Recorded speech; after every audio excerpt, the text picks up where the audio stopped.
হিকমতপূর্ণ এইসব আলোচনার মধ্যে ইবনে আতা বলেছেন, অজ্ঞাত পরিচয়ে থাকা ও নিজেকে বাহুল্য থেকে বিচ্ছিন্ন রাখার মাধ্যমে চিন্তাভাবনার এই প্রক্রিয়াকে সাহায্য করবে। অজ্ঞাত পরিচয় ও বিচ্ছিন্নতা এমন দুটি সুফি মতাদর্শ যা সম্পর্কে মানুষের মধ্যে আছে ভ্রান্ত ধারণা, ভ্রান্ত চর্চা এবং তা ইসলামের মূল উদ্দেশ্য ও চেতনার সাথে সাংঘর্ষিক। এখানে অজ্ঞাত পরিচয় বলতে বোঝানো হয়েছে যে যাকে সবাই চেনে না, যে বহুল পরিচিত না, অনেক জনপ্রিয় না, যে নিজেকে আড়াল করে রাখে শুধুমাত্র আল্লাহর জন্য, অন্য কোনো উদ্দেশ্যে না, নিজেকে যে সবার কাছে যে অনেক প্রদর্শন করে বেড়ায় না।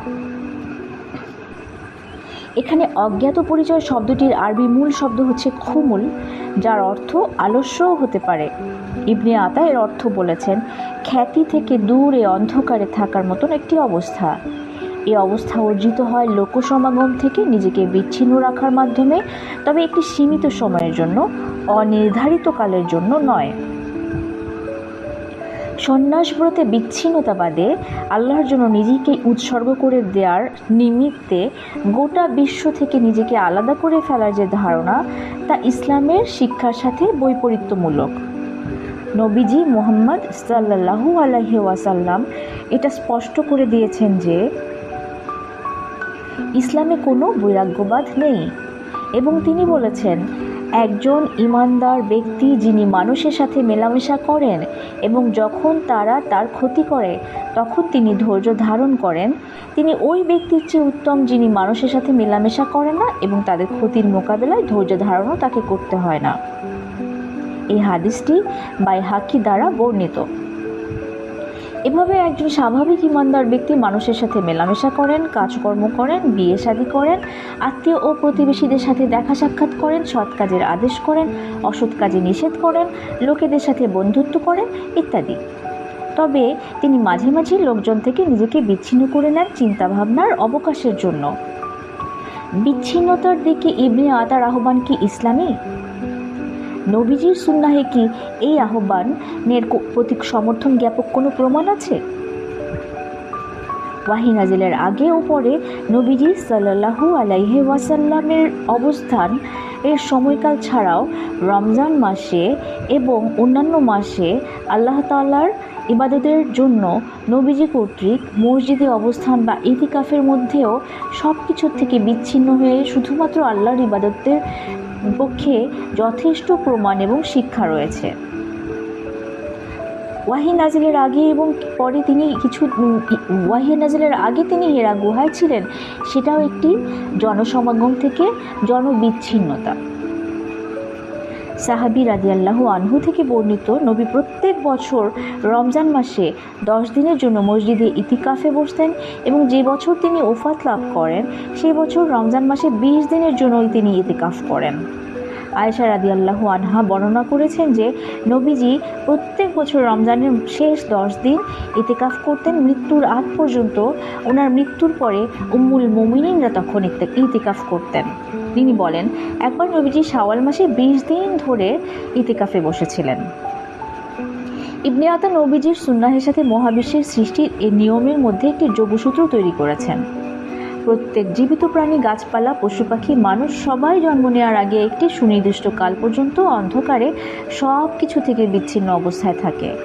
মাটির নিচে বীজ, ডিমের ভেতর বা মাতৃগর্ভের ভেতর ভ্রূণ জন্ম নেওয়ার আগে বিকশিত হওয়ার জন্য শুরুতে বাইরের সমস্ত ফ্যাক্টর থেকে বিচ্ছিন্ন অবস্থায় অন্ধকারে সুনির্দিষ্ট কাল পর্যন্ত অবস্থান করে। মাটির নিচে রোপিত হওয়া একটি বীজ নির্দিষ্ট কাল পর্যন্ত অন্ধকারে যত্ন পায় এবং পানিতে বেড়ে উঠতে থাকে যতক্ষণ না পর্যন্ত তা একটি শিকড় ও গাছে পরিণত না হয়। শুধুমাত্র তখনই তার সময় হয় মাটি ভেদ করে উপরে উঠে আসার। তেমনি মাতৃগর্ভের অন্ধকারে একটি ভ্রূণ বেড়ে উঠতে থাকে যতক্ষণ তাতে হাড়, অঙ্গ প্রত্যঙ্গ ও স্নায়ুকোষ তৈরি না হয়। এরপর তাতে প্রাণ আসে যখন সে বাইরের পরিবেশে বেঁচে থাকার যোগ্যতা অর্জন করে। একইভাবে একটি অন্তর বা হৃদয়ের জন্য প্রয়োজন লোকজন থেকে বিচ্ছিন্ন অবস্থায় একটি মসজিদ বা কোনো একটি জায়গায় অবস্থান নেওয়া, যাতে সে আলোকিত অবস্থা অর্জন করতে পারে।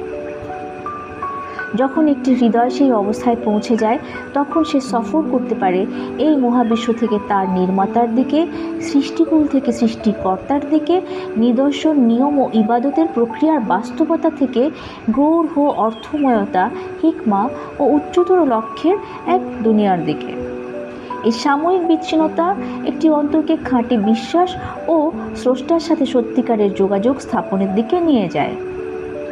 নতুবা বিশ্বাস থাকে সেই বীজের মতন, যাকে কখনোই মাটির নিচে গর্ত খুঁড়ে বপনই করা হয়নি এবং সে কখনো পুনর্বিকশিত হয় না, বলেছেন ইবনে আতা। এটাই হচ্ছে মহাবিশ্বের নিয়ম, যা কেউ কখনো বদলাতে বা উপেক্ষা করতে পারে না। চিন্তা ভাবনার খাতিরে যে গণবিচ্ছিন্নতা, তার মধ্যে রয়েছে অনেকগুলো সুবিধা।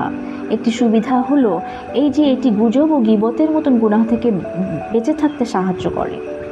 আরেকটা সুবিধা হলো এই যে এটা একজন বান্দাকে প্রশিক্ষণ দেয়, তার জীবকে তার ধ্বংসকারী প্রভাব থেকে মুক্ত থাকতে সাহায্য করে।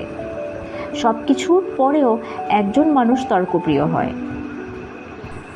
বলা হয়েছে কুরআনের 18 নম্বর সূরা 54 নম্বর আয়াতে, লোকজন থেকে বিচ্ছিন্নতার ফলে একটি অন্তর অন্য মানুষ ও তারা কিভাবে সেই সব চিন্তা থেকে দূরে থেকে নিয়তকে পরিশুদ্ধ রাখার ব্যাপারে প্রশিক্ষণ পায়।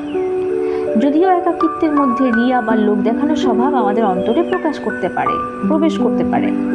যেমন আমরা লোক দেখানোর জন্যই হয়তো একাকিত্ব বেছে নিতে পারি, দেখাতে পারি, একাকিত্বের মধ্যে থেকে লোকজনকে দেখাতে পারি। ইনিয়াতা বলেছেন, লোকজন তোমাকে দেখতে না পেলেও রিয়া কিন্তু তখনও তোমার অন্তরে প্রবেশ করতে পারে। এটা তখনই ঘটে যখন মানুষ একা থাকা অবস্থাতেও নিজের অন্তরকে এই চিন্তা নিয়োজিত রাখে যে লোকজন তার সম্পর্কে কী ভাবছে। কখনো কখনো আমরা হৃদয়ের কাজকে ভুলে যাই এবং অঙ্গ প্রত্যঙ্গের কাজের দিকেই মনোনিবেশ করি। এতে আমাদের অন্তর কঠিন ও ভুলো মনা হয়ে যায়, ফলে তা আমাদেরকে স্রষ্টার দিকে সফরের পথে বাধা বিপত্তি সৃষ্টি করে। তবে চিন্তা ভাবনার জন্য যে মানুষজনের ভিড় ভাট্টা ও সান্নিধ্য থেকে দূরে সরে থাকা, তা আমাদের অন্তরকে আলোকিত করে তোলে। যেভাবে এখানে ইবনে আতা পরামর্শ দিয়েছেন যে নিজেকে লোকের ভিড় থেকে সরিয়ে আনার যে কোনো কিছুই একটি হৃদয়ের জন্য বেশি কল্যাণকর নয়, যে একাকিত্ব তাকে গভীর চিন্তা ভাবনার অবকাশ এনে দেয়।